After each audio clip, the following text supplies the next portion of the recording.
এই মহাবিশ্বের এক কোণে নীল গ্রহের এক মহাদেশে আফ্রিকায় শুরু হয়েছিল আমাদের গল্প। আমাদের পূর্বপুরুষ হোমো স্যাপিয়েন্স, তারা ছিল যাযাবর। তাদের জীবন ছিল প্রকৃতির দয়ার উপর নির্ভরশীল। পাথর ছিল তাদের অস্ত্র, গুহা ছিল তাদের বাসস্থান। তাদের প্রথম আবিষ্কার ছিল আগুন। আগুন শুধু উষ্ণতাই দেয়নি, দিয়েছে নিরাপত্তা আর খাদ্যকে করেছে হজমযোগ্য। এই সময়ই জন্ম নেয় ভাষা, যা শুধু যোগাযোগ নয়, জ্ঞান সঞ্চালনেরও মাধ্যম হয়ে ওঠে। মানুষ ছড়িয়ে পড়ে এক মহাদেশ থেকে অন্য মহাদেশে। এশিয়া, ইউরোপ, আমেরিকা, প্রতিটি নতুন মাটিতে তারা শিখল মানিয়ে নিতে। এই ছিল টিকে থাকার জন্য এক কঠিন কিন্তু বুদ্ধিমত্তার যাত্রা। প্রায় 12,000 বছর আগে মানুষ শিকার করা ছেড়ে দিয়ে নিজেরাই খাদ্য তৈরি করতে শিখল। এই ছিল কৃষি বিপ্লব।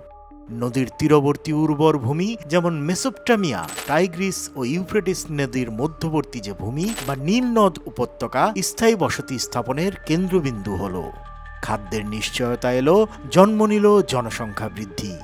ছোট গ্রামগুলো পরিণত হল প্রথম শহরে। শহর মানেই নতুন সমস্যা আর তার সমাধান। এই সময়ই জন্ম নিল চাকা, লিখনি পদ্ধতি এবং জটিল আইন। প্রায় 5,000 বছর আগে সুমেরীয়রা এই সভ্যতার ভিত্তি স্থাপন করে প্রমাণ করল, মানুষ শুধু টিকে থাকতেই নয়, সংগঠিতভাবে বাঁচতেও জানে। শহর থেকে জন্ম নিল সাম্রাজ্য। এই যুগ ছিল মানব ইতিহাসের শ্রেষ্ঠ স্থাপত্য, গভীর দর্শন ও সামরিক শক্তির উত্থানের সময়। মিশর, যারা পিরামিড নির্মাণ করে সময়কে জয় করতে চাইল। গ্রিস, যেখানে জন্ম নিল গণতন্ত্র, দর্শন আর বিজ্ঞান।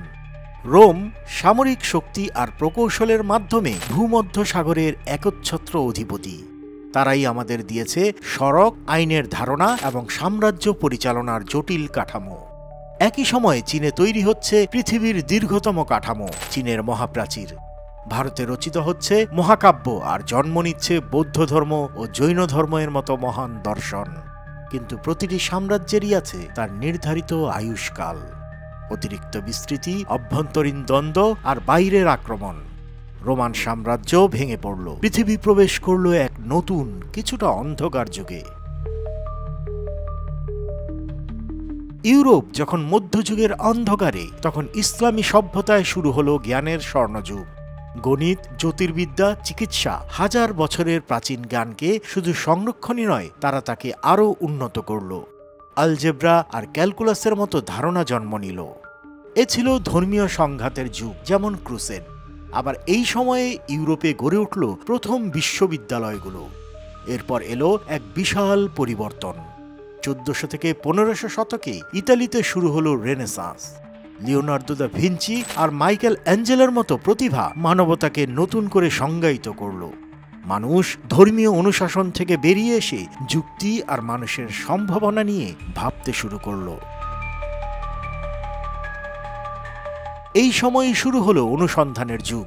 কলম্বাস আর ম্যাগেলানের মতো নাবিকেরা পৃথিবীকে এক সুতায় বাঁধতে শুরু করল। নতুন পথ, নতুন সম্পদ, বিশ্বায়নের শুরু এখানেই। এরপর এলো এক যুগান্তকারী মোড়, শিল্প বিপ্লব। স্টিম ইঞ্জিন, বিদ্যুৎ, রেলপথ, জীবনযাত্রার গতি বেড়ে গেল শতগুণ। কৃষিপ্রধান সমাজ দ্রুত রূপান্তরিত হলো শিল্পভিত্তিক সমাজে। কিন্তু এই অগ্রগতির মূল্য দিতে হলো ভয়ঙ্করভাবে। জন্ম নিল ঔপনিবেশিকতা, বিশ্বযুদ্ধ, প্রথম, দ্বিতীয় এবং লক্ষ লক্ষ মানুষের প্রাণহানি। যুদ্ধ শেষ হলো, শুরু হলো দ্রুত গতিতে বিজ্ঞান ও প্রযুক্তির বিপ্লব। জন্ম হলো কম্পিউটার, ইন্টারনেট এবং মহাকাশ বিজয়ের স্বপ্ন। আমরা এখন তথ্য প্রযুক্তির যুগে বাস করি, যেখানে আমরা প্রতি মুহূর্তে ইতিহাস তৈরি করছি। মানবজাতি কোটি বছরের যাত্রায় বহুবার হোঁচট খেয়েছে, কিন্তু প্রতিবারই উঠে দাঁড়িয়েছে আরও শক্তিশালী হয়ে। আমরা একই সঙ্গে ধ্বংসকারী এবং সৃষ্টিকর্তা। আমাদের হাতে আছে সেই আদিম আগুন থেকে শুরু করে কৃত্রিম বুদ্ধিমত্তা পর্যন্ত সমস্ত জ্ঞান। প্রশ্ন হলো, আমাদের এই জ্ঞান, আমাদের এই সভ্যতা আগামীতে কোন পথে হাঁটবে? ভিডিওটি ভালো লাগলে লাইক, কমেন্ট আর শেয়ার করুন। ইতিহাসের গভীর কাহিনী জানতে সাবস্ক্রাইব করুন।